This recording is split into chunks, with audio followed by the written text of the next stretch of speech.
All right, awesome. Thanks for waiting. Good morning.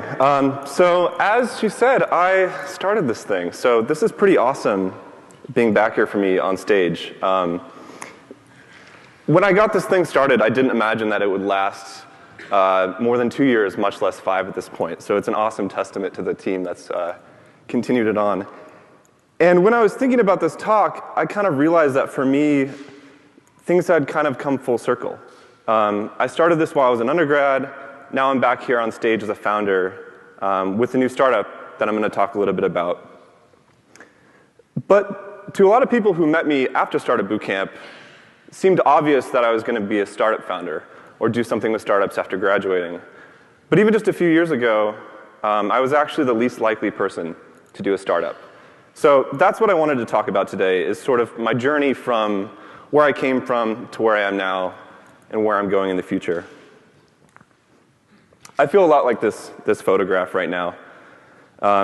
So to start at the beginning, let's rewind the tape. So I grew up in Oregon, which when I came to MIT, this is actually what most people knew about Oregon, the game Oregon Trail. And most of my classmates were pretty disappointed that I didn't spend my days hunting buffalo or fording my oxen across the river had I died of dysentery. And it's funny, Oregon actually doesn't look that different than this. It looks like this. So there's some truth in it. But besides being an outdoorsman's playground, Oregon is pretty empty. To give you a sense, the state is massive, but the population is about the same as the Boston area. So a small town in Oregon is like really small. So while most of my future college peers were taking AP classes or doing biomedical research at these crazy places, instead my passion was photography. I was the kid carrying around the camera. I also had kind of long, shaggy hair. Everywhere I went, I brought my camera. It was kind of my canvas to create in the world. Sometimes I was in the right place at the right time. And I learned to tell stories through images. It got me out of my bubble. Normally, I wouldn't have even gone to watch football, but I was able to shoot these award-winning photographs of games. And photography was also kind of this way that I could create a visual essay. It let me express ideas or opinions that I had. It also taught me to look at the world a lot differently and show people that. It rains a lot in Oregon, so it's pretty wet. So I guess what I suppose I'm trying to say is that before I came to MIT, even when I was at MIT, I was probably the furthest from a startup founder. I was that geeky creative kid in high school. I wasn't the prodigy programmer. I'd originally planned to go to school for go to school for music or journalism even. That's an actual quote from someone at my high school, one of my advisors.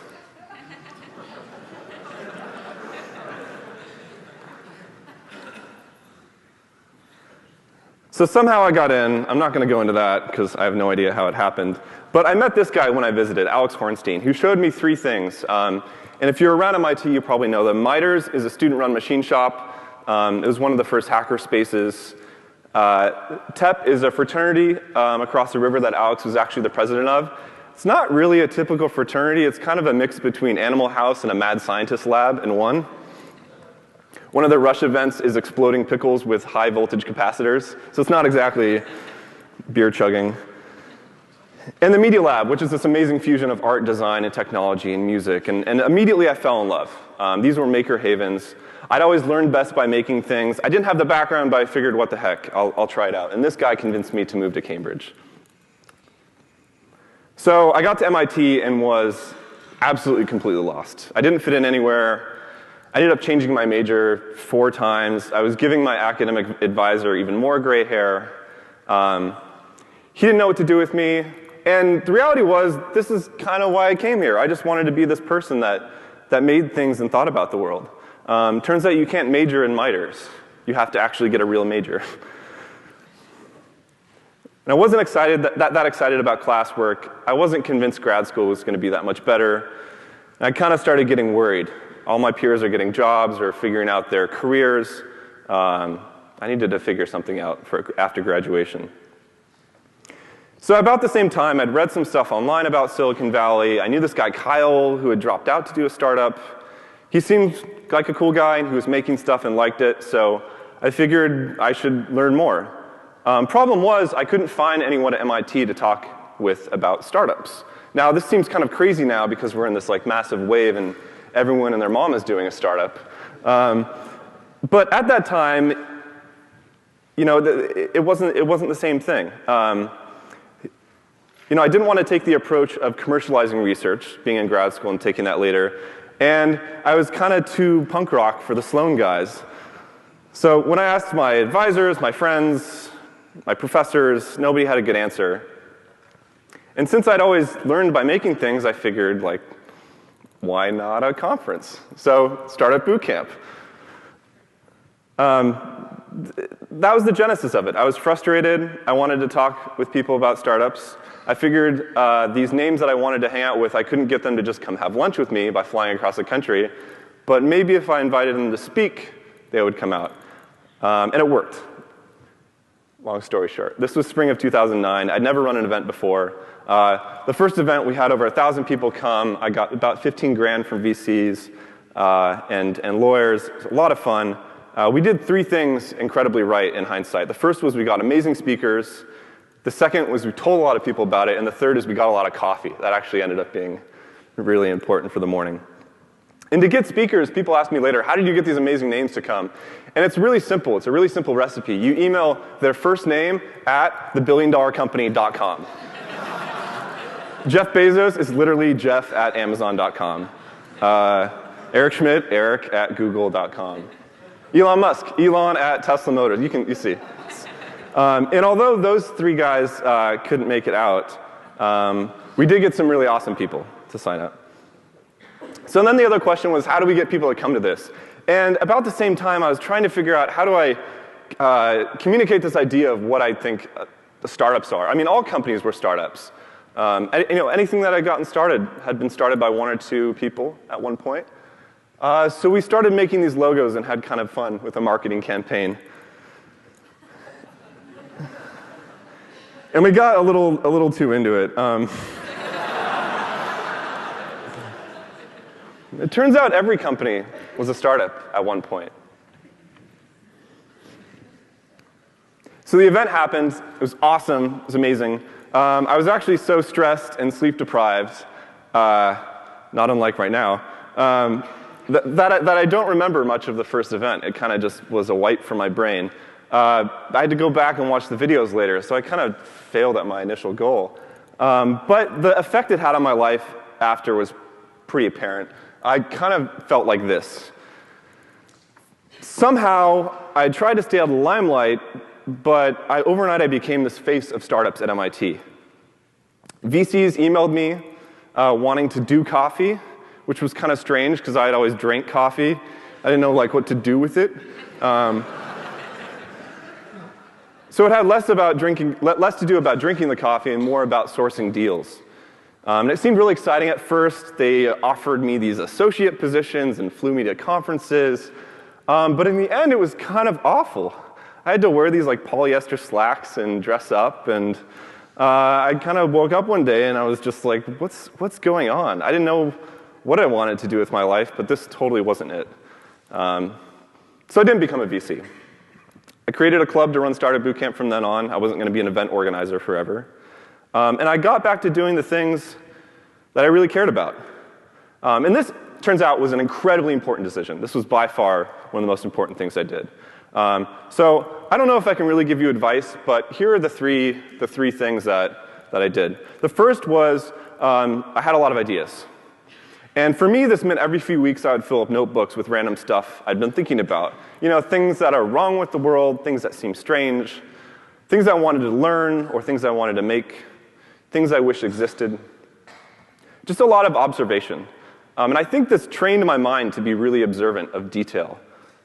It doesn't really come naturally to anyone, turns out. Having ideas takes practice, and to be a founder, you need to be able to see things other people can't. Also, most of your ideas will be crap. Mine definitely were, trust me. So don't let that discourage you. If you're coming up with crappy ideas, you know, you're doing it right. So that's the first thing. The second thing is I read everything I could, way outside my major if I even had one. Stuff from business to product design to blogs online to HBS case studies I would find, listening to NPR, reading papers, literally everything I could. I considered this kind of getting my MBA or getting a well-rounded education. I had almost gone to a liberal arts school, so this was kind of the way I got that education. The truth is, if you only know how people at MIT behave, you'll only build products for people like those at MIT. And the awesome thing about MIT is it's different than the rest of the world. So you kind of got to learn how everything else operates. You got to build an intuition for how the rest of the world works. So in the end, my overdue library finds and my 4 broken Kindles were probably the best investment dollar-wise I made while I was here. So the first, have a lot of ideas. The second, read everything you can. The third one is the most important. And I kind of stumbled into this without realizing it, but it's been incredibly important. And that is to develop skills. So the thing is, if you get an engineering degree, you're not really an engineer. You become an engineer by engineering things. You have to build things.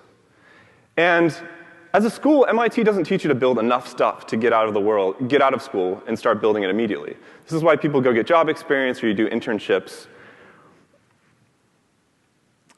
Building products is way, way different than solving problems on P sets, it turns out. There's no office hours. If you don't deliver, you get fired. You always have to work with teams. It's always collaborative. You know, if you think about it, you get out of school, every single project you do from that day forward, you'll have to work with other people on it. You're never evaluated on individual work again. So for me, I hadn't written a single line of code before I came to MIT. Spring of my freshman year, I started writing code. And this is how I became a software engineer. These are some of the companies and logos of projects I worked on.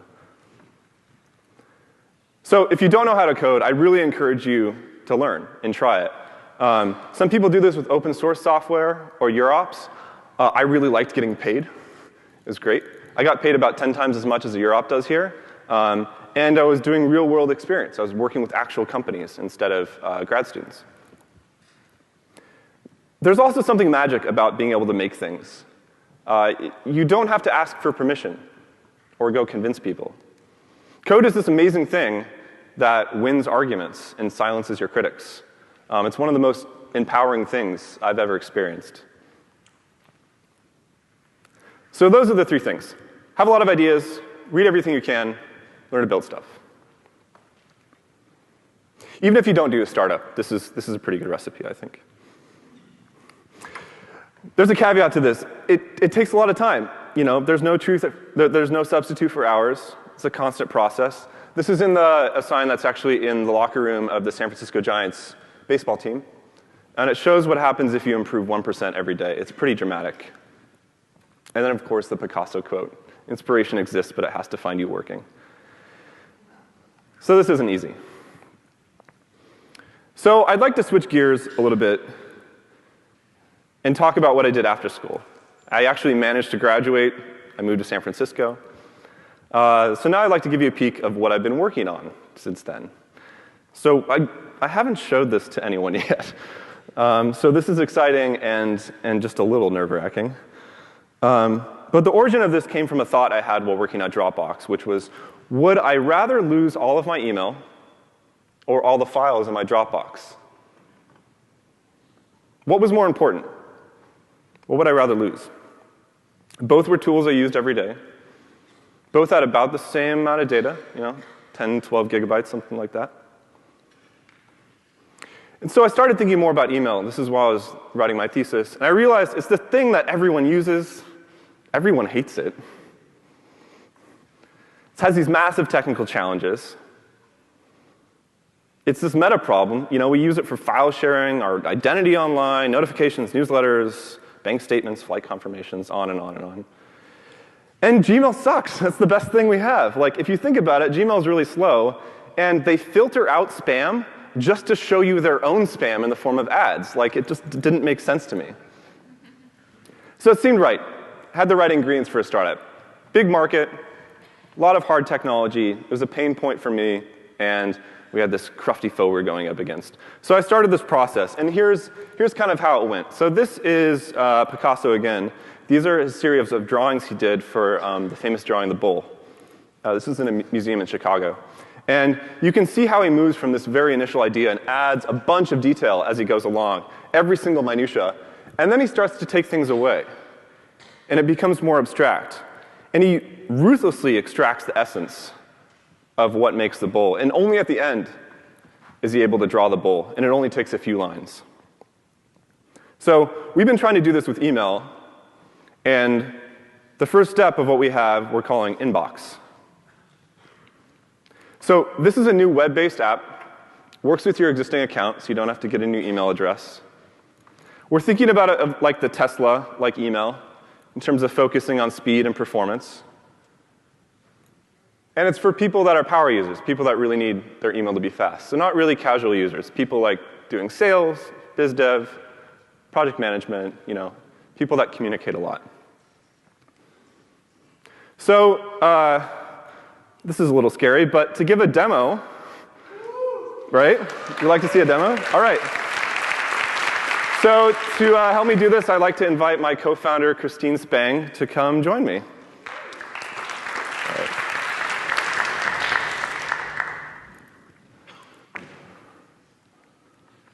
Hey everybody, I don't have a mic, so I can shout. Let's see if this works.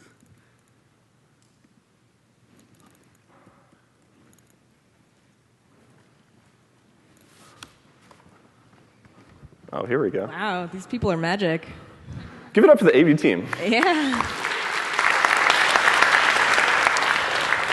Can you steer and look at that one? Probably. OK. I got skills. So this will be a little strange because it's squeezed in a smaller monitor, but we can make it work. So we've focused on a handful of things with Inbox. We've stripped it down. And the main thing we're trying to do, first of all, is make it really, really fast. This just looks like email. It's something you're used to. It's not some crazy new tool. But the number one thing we found when talking to people is they're trying to retrieve information really quickly. And that's really slow in Gmail. Search is really slow. So we've spent a lot of time building a search feature. And this is pretty quick to demo, actually, because it's fast. But go ahead, and it searches as you type.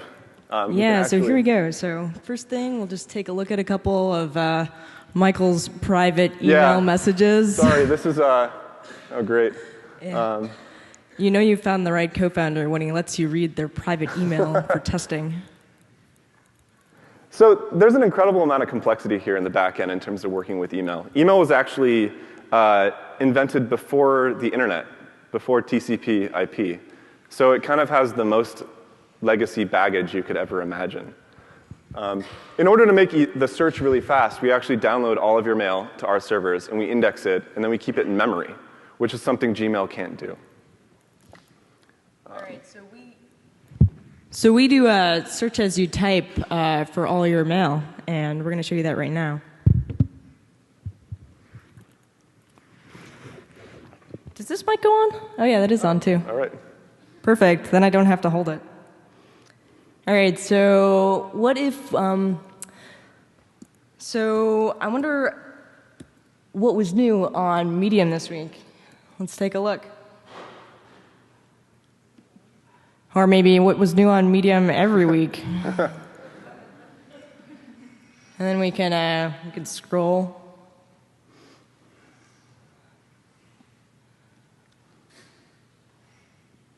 Usually you're using this on a display that doesn't have the same number of pixels as like 1992. Yeah, the aspect ratio is pretty weird. Sorry about that.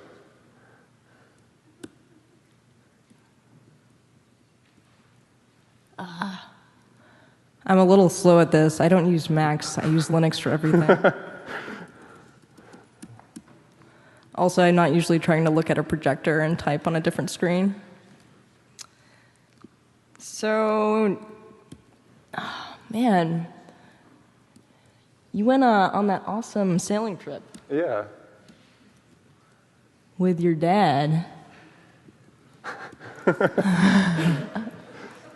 Hopefully she doesn't go search for ex-girlfriends or something. Oh, God. Man, the angle is terrible for me over sorry, here. I'm blocking.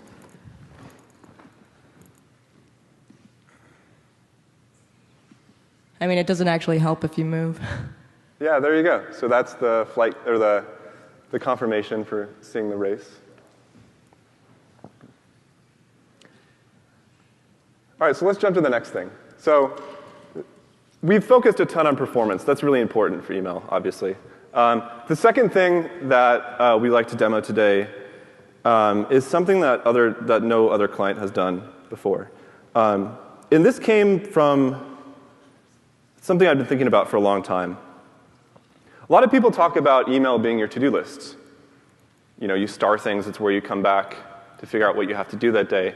But actually, it's mostly because that data is trapped in your email. You can't get it out. People have tons of to-do list apps. Email is only a to-do list because that's where the data enters. So we built a way for data to leave your inbox. So if you see this archive button on the corner, there's a little arrow that points down. And if you click on that, yeah, let's go find another.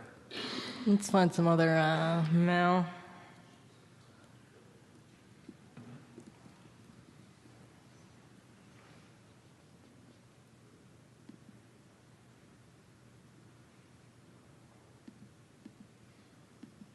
Oh, we might have broke it. Oh, no. Maybe that's it. Yeah, I also just can't see.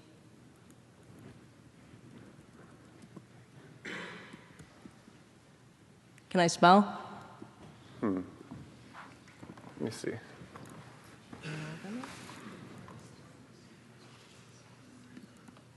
Sorry, I broke some of this stuff last night. I told you it might be a little bit rough. Yeah, where's your journal? Yeah, there we go. So this is the email I got from Taylor about the hackathon that was happening yesterday. And actually, I probably want to take this and put it on my Asana. Asana is an app that I use for to-do list tracking.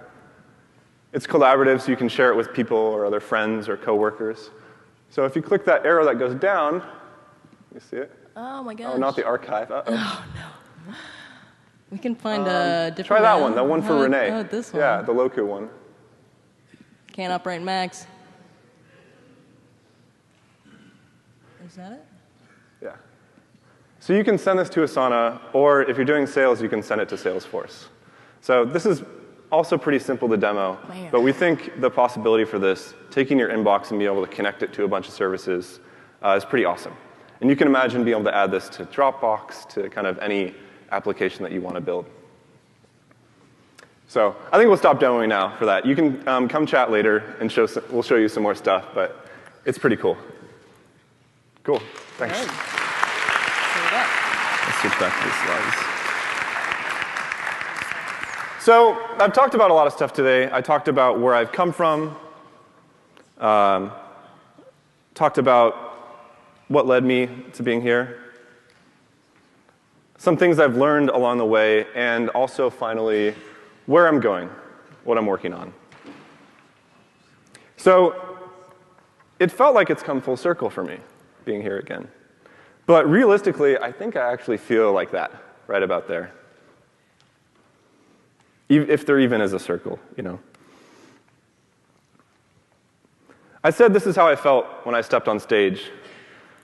But speaking here somehow today has sort of been, it's felt like the first step towards something else, towards something totally new. And for me, this is a process that's just as terrifying as it is exciting. And I've kind of realized the only way that I can do it is to make it up as I go along. You know, by definition, in order to make something that doesn't exist, you need to do something that nobody has ever done before. So there's no right way to do it, and there's nobody to ask. So unfortunately, I think this feeling of unease and unpredictability is probably not going to go away. But what I know for certain is that somehow, through this process, I kind of won the jackpot. I'm having a ton of fun. I love what I'm working on. And I'm working with awesome people. And because of that, I'm totally up for whatever comes next. Thanks a lot.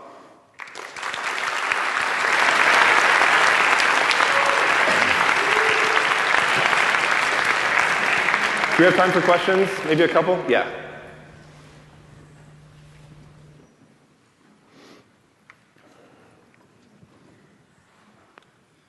Hi, thank you for coming back and speaking at the event, by the way. I wanted to ask so like your email platform, I saw like under the archive button, has like integration with Salesforce. So like, were you thinking of like turning this into like a CRM platform like in the future? Because you said it's for a lot of power users, like tracking sales and stuff like that, so. Yeah. So the way I've been thinking about it is we want to be an input to a specially designed tool. So people use email for tons and tons of different stuff and have these really complicated, specific workflows on top of it. So we want to build a way that we can get data from your email into that application really quickly.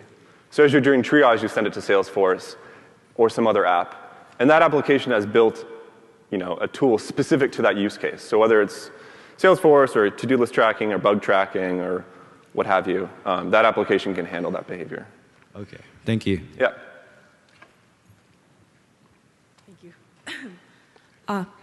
Hi, thanks for coming and giving us really great lecture. My pleasure. I appreciate it.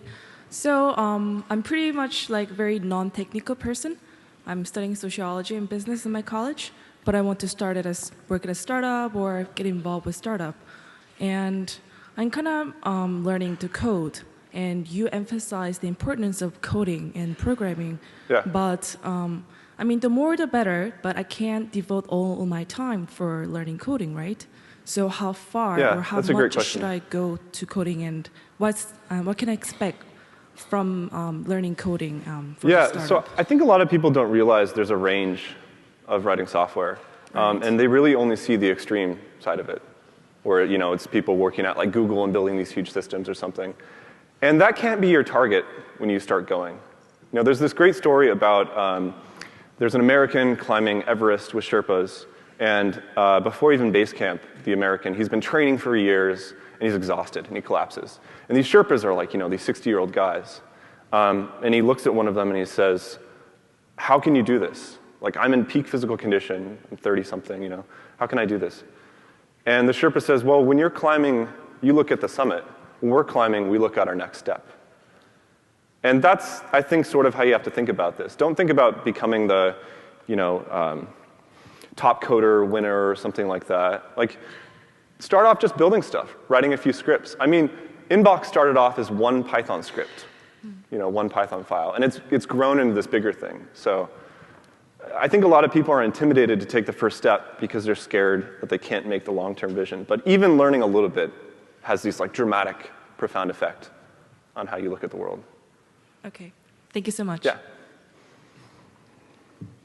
Hey, Mike. So one of the biggest problems that I've seen, and you mentioned briefly in your speech, was you're doing these things which people aren't doing around you, and you're getting crap from advisors, parents, friends, family, everybody. And I'm still getting crap, by the way. Yeah, exactly. So what are some of the strategies that you rely on, or like how do you manage that? Oh, good question. I was kind of hell to raise for my parents because I kind of disregarded authority or what other people said to do. And that might have made me a bit of a problem child as a kid, but it's kind of been important to trust my own gut going forward on this stuff. I know that's not a good answer, but I think you have to build your internal compass. If you do what other people expect, you'll get expected results. And that's probably the biggest challenge of starting a company, is finding that internal compass. And like I said at the end, it's not, like even now, I'm not exactly sure this is the right direction that I'm going. Like since the first day I started working on this, it's always been unclear. But that is the thing you have to cope with as a founder. That's what you have to deal with. So like everything, like building stuff, like reading books, you just got to start getting practice at kind of being your own leader and pushing yourself forward in that way. Sorry, I don't have a good answer. I totally wish it was easier. Yeah, seriously. It's not. Thank you. Yep. What language, platform, stack are you guys using, and has it been a problem or difficult finding Great question. developers? I love tech questions. So I love Python. I've written a bunch of stuff in a bunch of languages. This is using Python with a Flask front end and a custom backend framework. It's really fast. The reason why it's fast is we're using WebSockets, which is a new HTML5 technology. The UI is built with AngularJS with a custom RPC solution to the WebSocket requests. Data stored in MySQL and encrypted on S3 in the backend. We're using AWS for a lot of stuff. It's really cheap. Using Amazon Web Services means you don't have to pay for what you're not using. So if we need a really big server for an afternoon, that'll cost like $3, $5 or something like that, and we can just turn it off afterward. Yeah. Anything like Hadoop? Are you planning on using any of that for big data storage since you're storing all of the data up? We've looked at it. Working at Dropbox, I learned a lot of stuff about building large systems with a lot of data. Hadoop is really good for some stuff. For some other stuff, if you try to cram it into the workflow, it just doesn't work. But search is doing kind of a Hadoop-style MapReduce where we send it out to a bunch of servers and get results back. We parallelize it. In finding developers. Sorry? In finding developers, that was my second question. Has that been easy, difficult, or? Oh, hiring is another question entirely. That's really hard. Yeah, it's very difficult. Okay. All right. It's good to find really great engineers. Exactly. Okay. Excellent. Thank you. All right, let's do one more. Oh, great. My name's Mary Jo Savino. Thank you so much for being here. My pleasure. It's been really engaging and exciting to hear you talk, and that was even before the demo.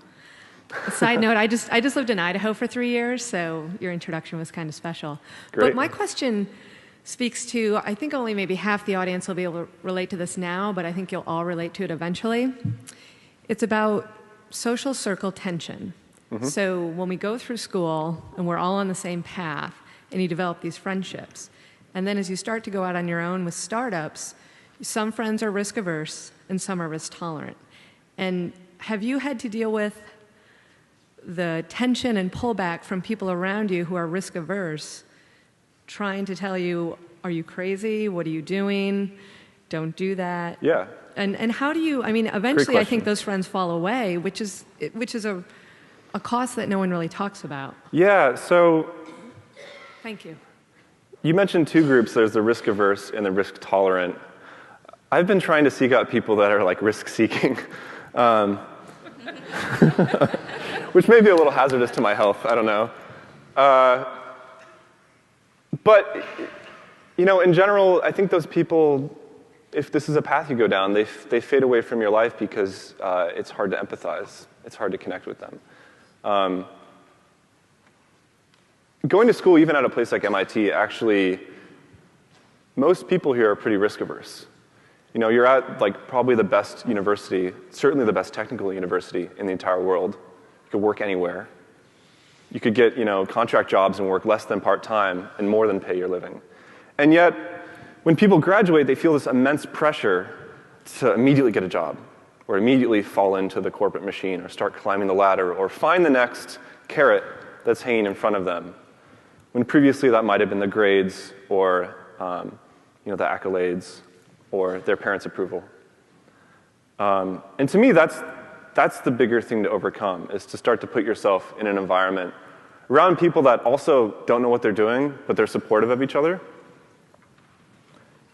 And it's not talked about very much, but that's actually one of the reasons why I wanted to move to San Francisco. SF kind of has this culture of, it's a little crazy at times, but it's a lot of young people that don't know what they're doing, that have big ideas, and are just trying to make it work. And when you're surrounded by people with that kind of optimism and the work ethic that goes with it, you kind of become one of them. It's been said you're the average of your 5 closest friends. So find those friends, find who you want to become, and surround yourself with those people. And then you'll do awesome things. Thanks. All right, thanks a lot for having me. I'll be around too if you want to chat later. So thanks.